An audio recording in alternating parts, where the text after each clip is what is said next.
Hey there, and welcome to our quick car video series. So today's topic is going to be all about tire pressure. So whether you want to learn how to do this yourself when you don't want to leave the house, or you want to, be a little bit more educated when you talk to your mechanic or the tire shop, tire pressure super important because this dictates things like fuel economy, how long your tires are going to last, how the vehicle handles. So yeah, all very important things.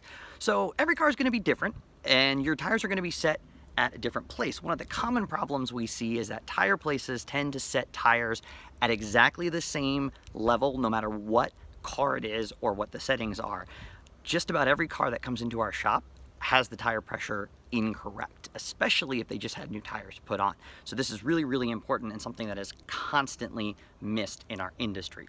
Now, in order to figure out where the tire pressures need to be set on your vehicle, you could go look in the owner's manual, but who's got time for that, right? Luckily, there's a cheat. Every car is going to have this information somewhere, usually around the driver's side door, either on the door itself or on the door jamb. And on this particular car, that's exactly where it is, on the door jamb. So if you look right here, you're going to see that this particular car is going to show us our front, rear, and spare tire pressure. But it could also be located on the side of the door, or rarely, occasionally, could be located in your glove box. So if you don't see it in any of these two places, you can check there. Now, once you've located the information for your vehicle, there are a couple of different tools you can use to check your tire pressure. Anything from super inexpensive, where these can be less than $1, to super not cheap at all. You don't need to get real fancy because even these cheap ones are going to do a pretty good job. Now, these will have a little bit of variation.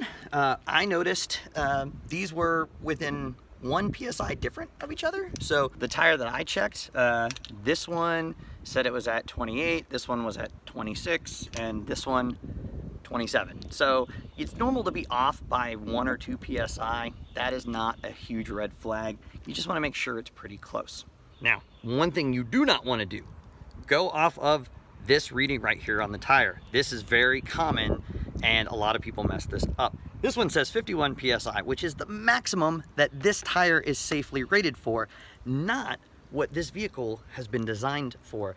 Running your tires at this high pressure is going to definitely cause an increased wear, which, by the way, some tire shops will run your tires at super high pressure so that they wear out faster. That's why you need to know this stuff, but also not where this car is designed to handle safely. So if your heavy tire pressure is incorrect, then it's going to change the characteristics of the vehicle, not the way the vehicle was engineered to perform, and it could lead to some pretty questionable handling characteristics. So really important to have this set correctly. Now, the other common mistake people make is not understanding what cold tire pressure means. Cold tire pressure, which is what's written on all of these door stickers, by the way, means the car's been sitting for roughly 8 hours, okay?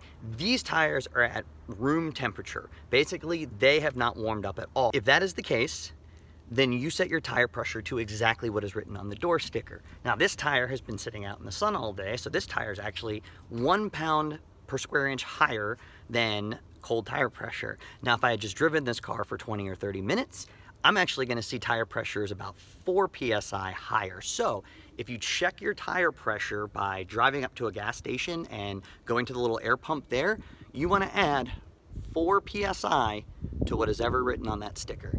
And that will get you pretty close to the perfect tire pressure.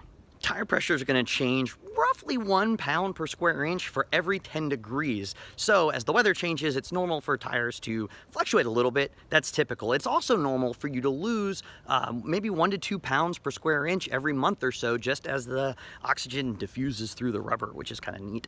So you should be checking your tire pressures. They say every month.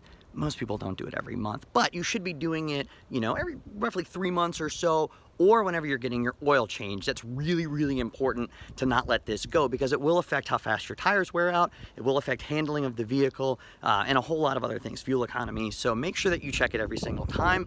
This is why we check and reset tire pressures at every single service at Kindred Automotive, because it is really important and this is something that is neglected quite often. But if you want to check this by yourself, it is really easy to do. Hopefully this will give you a little bit more knowledge and give you the ability to do this on your own without having to leave your house if you don't want to. Or at the very least, when you get your tires replaced and somebody's telling you what they set your tires to, now you can see if they set it to the right pressures or not.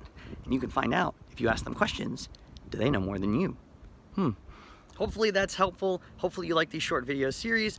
You can subscribe to our YouTube channel if you want to see more of these. You can follow us. You can visit the website at kindredautomotive.com. And yeah, appreciate it. Thanks so much, Matthews, and have a great day.